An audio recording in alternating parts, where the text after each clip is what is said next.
बिस्मिल्लाहिर्रहमानिर्रहीम, अस्सलाम वालेकुम। मैं असदुल्ला खान हूँ। शहबाज शरीफ साहब का FIA में जो मनी लॉन्ड्रिंग का केस चल रहा है स्पेशल सेंट्रल कोर्ट में, उसमें 10 फरवरी को शोर मचा था पहली मरतबा के जी 18 फरवरी को शहबाज शरीफ पर फर्द जुर्म आयद होने जा रही है। और मैंने उसी दिन कहा था कि फ़िलहाल फर्द जुर्म आयद होते हुए नज़र मुझे नहीं आती। और फिर हर गुजरती समात के साथ मैं आपको कहता रहा कि ये अब मामला एक समात का नहीं रहा, बल्कि अगली कई समातों के लिए फर्द जुर्म का मामला टलता जा रहा है। अब इस दौरान में हुआ यह कि 4 ज़िमनी दरखास्तें दायर हो गई और आज जब हियरिंग थी कोर्ट में तो 4 ज़िमनी दरखास्तें हैं, उसका मामला अदालत के सामने था। उसमें से एक जो है वो शहबाज शरीफ के एक शरीक मुलजिम जो हैं, उन्होंने बरियत की दरखास्त कर रखी है कि जी मेरा इससे कोई ताल्लुक नहीं बनता, मुझे बरी कर दिया जाए। अब बरियत की दरखास्त आ गई तो उस पर दलाइल मांग लिए जज साहब ने। एक जो यानी ये जो CFO उस्मान साहब हैं, उनकी मैं बात कर रहा हूँ, जो चीफ फाइनेंशियल ऑफिसर है उस्मान, उन्होंने दरखास्त कर रखी है जी मुझे बरी कर दिया जाए। दूसरी दरखास्त आ गई एक और शरीक मुलजिम की तरफ से कि जी मैं अदालत का दायरा कार चैलेंज करता हूँ, ये तो इस अदालत का दायरा कार नहीं बनता, अदालत ने उस पर मान लिया। तीसरा रोज़ाना की बुनियाद पर समात की दरखास्त थी FIA की तरफ से कि जी रोज़ाना की बुनियाद पर समात की जाए। आप रोज़ाना की बुनियाद पर जो समात है उसको आज वो तो उसका तो फैसला हो गया, वो मैं आपसे शेयर करता हूँ कि उसको मुस्तरद क्यों कर दिया गया। और फिर एक और दरख्वास्त की गई थी FIA की तरफ से, वो ये थी कि जी पिछली समात पर शहबाज शरीफ ने अपनी तकरीर करके अपने कारनामे बता के अदालत का वक्त ज़ाया किया तो उन पर तौहीन अदालत लगाई जाए, उस पर भी दलाइल होने थे। अच्छा, मैं उस दिन वीडियो करना चाहता था, फिर कुछ और मौज़ूआत चल रहे थे, मैं कर नहीं सका। लेकिन FIA के इस हिकमत अमली, मतलब मुझे समझ नहीं आती क्या हिकमत अमली है कि मुल्ज़िमान की तो ये कोशिश होती है कि ज़िमनी दरख्वास्त डालो, ज़िमनी दरख्वास्त डालो और इसको जितना लटका सकते हो लटकाओ, इस मामले को जितना पेंडिंग कर सकते हो, फर्द जुर्म को टाल सकते हो टाल दो। लेकिन इसमें FIA क्यों रोड एट आ रही है और इसको क्यों इसमें रुकावटें बन रही है? FIA जो है, क्या FIA मुल्ज़िमान से मिली हुई है? मतलब जाहिर है नहीं मिली होगी, लेकिन ये हिकमत अमली तो उनके साथ मिली होने वाली है कि आपने एक ज़िमनी दरख्वास्त डाली कि शहबाज शरीफ के खिलाफ तौहीन अदालत दायर की जाए। अब शहबाज शरीफ के खिलाफ तो इन अदालत की दरख्वास्त सुनी जाएगी, फिर मामला फर्द जुर्म पर आएगा। तो इतनी गैर संजीदा सी जो है वो दरखास्तें डाल के FIA मेरा ख्याल है अदालत का भी टाइम ज़ाया कर रही है और फर्द जुर्म को टालने में मुआवनत कर रही है। तो ये मेरा ख्याल है जो FIA को देख रहा है या हुकूमत को ज़रा देखना चाहिए कि FIA की हिकमत अमली क्या है जी। और आज उनके प्रोसिक्यूटर सिकंदर जुल्करनैन है, वो बिल्कुल तैयारी के साथ नहीं आए हुए, डांट भी खाई उन्होंने। इस पर मैं आगे चल के बात करता हूँ। देखिए जी, कार्रवाई शुरू होती है तो जो आज़म तारड़ साहब पिछली मरतबा पहली मरतबा अपीयर हुए थे हमजा शहबाज के वकील बन के, तो आज़म तारड़ साहब जो हैं उनके एसोसिएट मुदस्सिर नज़ीर एडवोकेट पेश हुए और उन्होंने कहा कि जी आज़म तारड़ साहब जो हैं वो सुप्रीम कोर्ट में एक बड़े इंपॉर्टेंट केस में बिजी हो गए हैं तो वो आज नहीं आ सके, तो लिहाजा ये जो मामला है तो इसको अगली तारीख दे दें। तो जज साहब ये सुन के उनका साथ ही मूड चेंज हो गया, वो गुस्से में आ गए और उन्होंने कहा ये क्या तरीका है कि उन्होंने खुद आर्गू किया था, खुद डेट मांगी थी, खुद कहा था कि मैं अगली मरतबा दलाइल दूंगा और आज खुद गायब हो गए। अच्छा, ये तो मैंने आपको बताया कि ये बुनियादी हिकमत अमली है कि आज मुलजिम नहीं है, कल वकील नहीं है, परसों अमजद, आप अगली दफ़ा आज़म तारड़ आ जाएंगे तो अमजद परवेज़ साहब नहीं होंगे। तो ये स्ट्रैटेजी है, जाहिर है मुल्ज़िमान की स्ट्रैटेजी होती है कि फर्द जुर्म को जितना टाल सकते हो टालो। यही वजह है कि आज उन्होंने मुखालफत भी की डे टू डे हियरिंग की। अच्छा, अब आ जाए ज़रा, जज साहब ने उनको गुस्से में कहा, उन्होंने कहा कि फिर उन्होंने कहा देखें जी वो अचानक एक ज़िमनी शेड्यूल आया था, कॉज लिस्ट आई थी और उसमें ये केस आ गया, वरना हम उसको एडजस्ट कर लेते, तो इसलिए आज़म तारड़ साहब को जाना पड़ा, तो आप मेहरबानी करें। तो जज साहब ने कहा कि फिर मैं बैठ जाता हूँ, मैं फारिग बैठ जाता हूँ। इसी गुस्से में उन्होंने, जज साहब ने कहा, जो एजाज हसन अवान है, उन्होंने कहा कि जी मुलजिम को बुलाएं मुलजिम की तरह, या तो वो खुद दलाइल दे दे या फिर मैं उसके खिलाफ फर्द जुर्म आयद करने लगाऊँ। तो इस पर जज साहब जो है वो उन्होंने काफ़ी बरहमी का इजहार किया। तो जब देखा मूड बदलते हुए अदालत का, तो अमजद परवेज़ साहब ने इंटरवीन किया। उन्होंने कहा कि जी जज साहब मैं कुछ गुजारिशात आपके जो है वो खिदमत में पेश करना चाहता हूँ। तो जज साहब ने कहा कि जी कीजिए।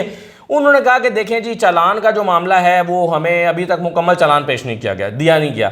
उसमें इन्होंने बैंक के कुछ लोगों के स्टेटमेंट्स रिकॉर्ड कराई हैं मजिस्ट्रेट के सामने, तो वो जो स्टेटमेंट्स हैं वो तो हमें दी नहीं गई, तो इस पर जो है वो हमें स्टेटमेंट्स चाहिए।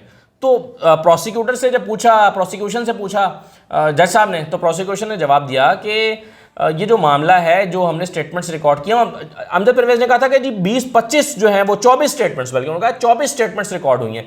तो उन्होंने, प्रोसिक्यूशन ने कहा कि पहली बात तो ये है कि जो गवाहान हमने लोगों को स्टेटमेंट्स को रिकॉर्ड किया है बैंकर्स की, इसको हमने चालान का हिस्सा नहीं बनाया और इसको गवाह के तौर पर हमने पेश ही नहीं किया। तो जब ये गवाह के तौर पर हम इन लोगों को पेश ही नहीं कर रहे और चालान का हिस्से नहीं बना रहे तो इनको क्यों चाहिए, इनको ये डॉक्यूमेंट्स क्यों, इनको तो रेलेवेंट ही नहीं है।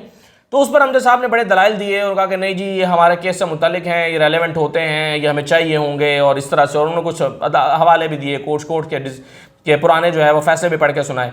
तो उस पर फिर जो तफ्तीशी थे चांद साहब, उन्होंने कहा कि जनाब ये एक तो 24 नहीं है, ये तो 3-4 लोगों को के बयान रिकॉर्ड किए गए हैं, 24 के रिकॉर्ड नहीं किए गए। तो हमजा परवेज़ ने कहा कि जो चले 3-4 के ही दे दें, क्योंकि उनका मकसद तो वो बयानात हासिल करना शायद कम और तारीख लेना ज़्यादा होता है कि जी आगे मामला जो है उसको तारीख पड़ जाए। तो उन्होंने जज साहब ने फिर कहा कि जी आप इनको दे दें। तो उन्होंने कहा कि जी हम अभी इनको 1 घंटे में दे देते हैं। वो फिर समाअत कुछ देर के मुलतवी हो गई और मामला जो है वो आगे चला, 12 बजे के करीब दोबारा हुई। इस दौरान ये इसमें भी कोई 1.5-2 घंटे गुजर गए थे इस पर जो बहस हो रही थी। तो फिर और इसी दौरान वो बहस भी हुई डे टू डे हेयरिंग वाली, वो मैं आपको पहले बता देता हूँ। अच्छा, अब इसमें हुआ ये था कि जो सिकंदर जुल्कुरनैन साहब हैं जो प्रोसिक्यूटर हैं वो तैयारी करके नहीं आए हुए थे, FIA के प्रोसिक्यूटर हैं। ये मैंने अक्सर नैब के कुछ प्रोसिक्यूटर्स को भी देखा है, कुछ FIA में भी इस तरह की चीज़ें आ रही हैं। तो वो बार बार तफ्तीशी के कान में जाके मालूमात ले रहे थे। तो जज साहब गुस्से में आ गए, उन्होंने कहा आप ये क्या खुसर पुसर बार बार कर रहे हैं, या तो आप बाहर चले जाएँ तैयारी करके आएँ या फिर आप ना आएँ, ये कौन सा तरीका है। इस पर सिकंदर जुल्कुरनैन साहब ने माजरत की और उन्होंने कहा कि जी मैं माजरत चाहता हूँ, मैं कुछ चीज़ें मुझे पूछना पड़ रही हैं। बहरहाल मामला इस तरह से आगे जो है वो चला गया। अब जो डे टू डे हेयरिंग की बुनियाद का जो मामला था उसमें अमजद परवेज़ साहब ने तहरीरी तौर पर जवाब जमा कराया और उन्होंने कहा कि जी इस केस को स्पेशल केस के तौर पर क्यों लिया जा रहा है। रूटीन के मामला जैसे आज तक बताएं किसी और केस में रोज़ाना की बुनियाद पर दरख्वास्त करने की समाअत की बुनियाद पर दरख्वास्त की गई है, अगर आज तक किसी और केस में नहीं की गई तो इसमें क्यों की जा रही है, इसको एक स्पेशल केस के तौर पर क्यों ट्रीट किया जा रहा है। और अमजद परवेज़ साहब ने कहा कि मेरा पैरावाइज तमाम तफसील से रिकॉर्ड जमा करा दिया है, उसको आप पढ़ लें, उसको आप देख लें, जवाब मैंने अपना जमा करवा दिया है और आप देख लें कि ये जो है वो किस तरह से इसको एक डे टू डे हेयरिंग इस पर नहीं हो सकती। तो ये जो है वो उस पर फिर जज साहब ने फैसला महफूज कर लिया और बाद में फैसला सुनाया तो FIA की जो दरख्वास्त थी रोज़ाना की बुनियाद पर समाअत की उसको उन्होंने मुस्तरद कर दिया। अच्छा, अब जो है वो एक खातून तफ्तीशी थी FIA की तरफ से, उन्होंने कहा कि जी कबल जो गिरफ्तारी ज़मानत है 9 महीने से पेंडिंग चली आ रही है, 9 महीने से ये प्री अरेस्ट बेल पर हैं, तो इसको भी जो प्री अरेस्ट बेल का मामला है हम चाहते हैं कि इसको भी रोज़ाना की बुनियाद पर सुना जाए। तो जाहिर है इस दरख्वास्त को भी मुस्तरद कर दिया गया। अब आज 4 दरख्वास्तें, जो शुरू में मैंने आपको बताया कि 4 दरख्वास्तें FIA के स्पेशल सेंट्रल कोर्ट के सामने थी, उन 4 में से सिर्फ 1 डिसाइड हो सकी है, 3 अभी बाकी हैं। और 3 कौन कौन सी हैं? एक दायरा इख्तियार का चैलेंज करने का मामला है, फिर बरियत की दरख्वास्त है जिस पर दलाइल देने आज़म तारड़ साहब ने, और फिर जो है वो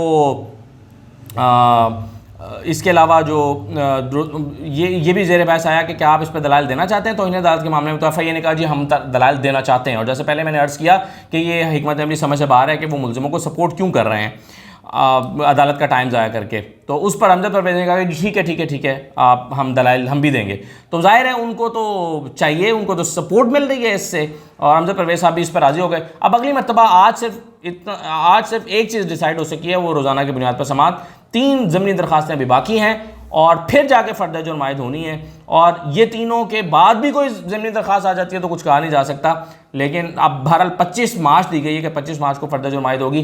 25 मार्च को फर्द जुर्म आयद होती है या नहीं होती, ये बहरहाल कुछ कहा नहीं जा सकता। इजाज़त दीजिए, अल्लाह हाफ़िज़।